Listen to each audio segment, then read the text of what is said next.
हे दोस्तों, अभी Republic day आने वाला है तो सोचा कि क्यों ना आपको रिपब्लिक डे के रिगार्डिंग हिंदी और इंग्लिश वर्ड्स बताए जाए। तो आज मैं आपको रिपब्लिक डे रिलेटेड वर्ड्स के नेम बताऊंगा, वो भी हिंदी और इंग्लिश में। अगर वीडियो पसंद आए तो लाइक शेयर और सब्सक्राइब कर दीजिएगा। So let's begin. आज का पहला वर्ड है ये। इसे इंग्लिश में रिपब्लिक डे कहते हैं और हिंदी में गणतंत्र दिवस कहते हैं।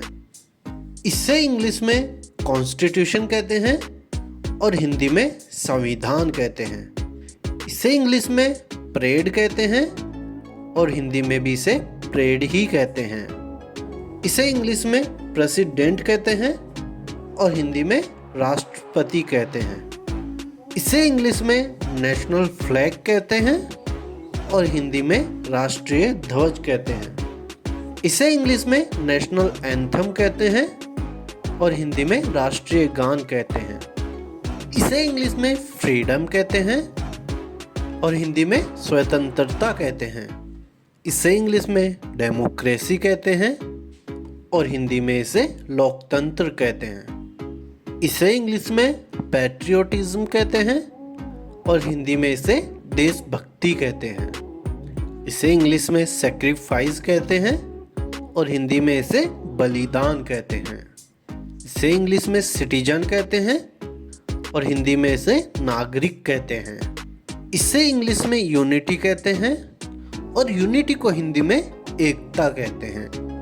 इसे इंग्लिश में डाइवर्सिटी कहते हैं, हिंदी में इसे विविधता कहते हैं। इसे इंग्लिश में जस्टिस कहते हैं और हिंदी में इसे न्याय कहते हैं। इसे इंग्लिश में इक्वलिटी कहते हैं और हिंदी में इसे समानता कहते हैं। इसे इंग्लिश में लिबर्टी कहते हैं और हिंदी में इसे स्वतंत्रता कहते हैं। इसे इंग्लिश में पीस कहते हैं और हिंदी में इसे शांति कहते हैं। इसे इंग्लिश में ब्रेवरी कहते हैं और हिंदी में इसे बहादुरी कहते हैं। इसे इंग्लिश में सेलिब्रेशन कहते हैं और हिंदी में इसे समारोह कहते हैं। इसे इंग्लिश में प्लेज कहते हैं और हिंदी में इसे प्रतिज्ञा कहते हैं।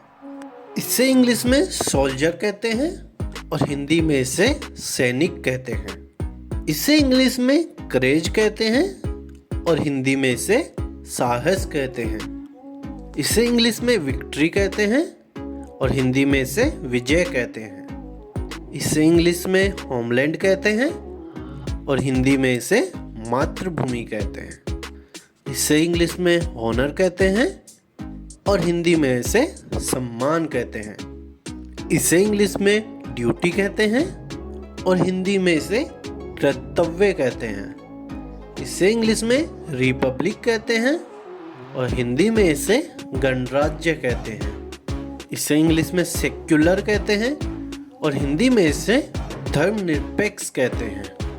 इसे इंग्लिश में सॉवरेन कहते हैं और हिंदी में इसे संपूर्णाधिकारी कहते हैं। इसे इंग्लिश में सोशलिस्ट कहते हैं और हिंदी में इसे समाजवादी कहते हैं। इसे इंग्लिश में फ्रेटर्निटी कहते हैं और हिंदी में इसे बंधुत्व कहते हैं। इसे इंग्लिश में डिग्निटी कहते हैं और हिंदी में इसे गरिमा कहते हैं। इसे इंग्लिश में इंटीग्रिटी कहते हैं और हिंदी में इसे अखंडता कहते हैं। इसे इंग्लिश में मार्टियर कहते हैं और हिंदी में इसे शहीद कहते हैं। इसे इंग्लिश में ट्राई कलर कहते हैं और हिंदी में इसे तिरंगा कहते हैं। इसे इंग्लिश में नेशन कहते हैं और नेशन को हिंदी में राष्ट्र कहते हैं। इसे इंग्लिश में हेरिटेज कहते हैं और हिंदी में इसे धरोहर कहते हैं।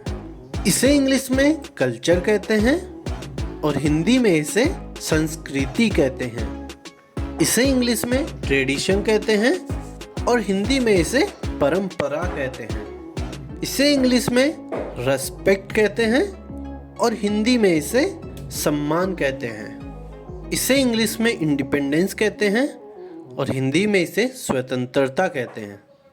इसे इंग्लिश में ट्रिumph कहते हैं और हिंदी में इसे विजय कहते हैं। इसे इंग्लिश में लॉयल्टी कहते हैं और हिंदी में इसे निष्ठा कहते हैं। इसे इंग्लिश में डिसिप्लिन कहते हैं और हिंदी में इसे अनुशासन कहते हैं। इसे इंग्लिश में हार्मनी कहते हैं और हिंदी में इसे सामंजस्य कहते हैं। इसे इंग्लिश में प्रोग्रेस कहते हैं और हिंदी में इसे प्रगति कहते हैं।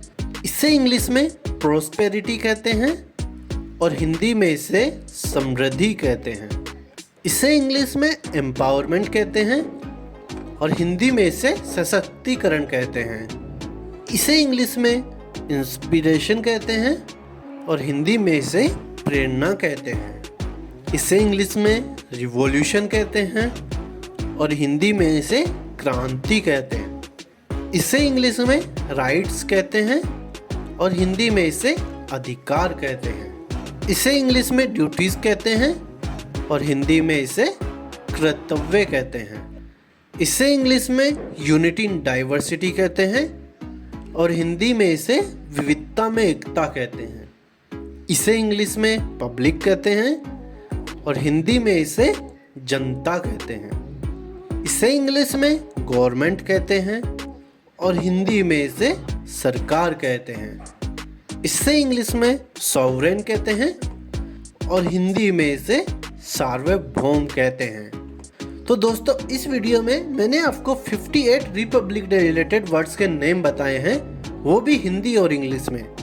तो आज का सवाल है कि धरोहर को इंग्लिश में क्या कहते हैं, ये आप हमें कमेंट करके बता दीजिए ताकि हमें भी पता चले कि आपने इस वीडियो को कितना अच्छे से देखा है और क्या सीखा है। और उसके साथ ही कमेंट में हैप्पी रिपब्लिक डे भी कमेंट कर दीजिएगा। तो अगर आपको वीडियो पसंद आया है तो वीडियो को लाइक करें और शेयर करें अपने फ्रेंड्स के साथ ताकि वो भी रिपब्लिक डे रिलेटेड वर्ड्स के नाम हिंदी और इंग्लिश में जान सके। और हमारे चैनल को सब्सक्राइब करके नोटिफिकेशन बेल ऑन कर लीजिएगा। Finally, thank you for watching the video.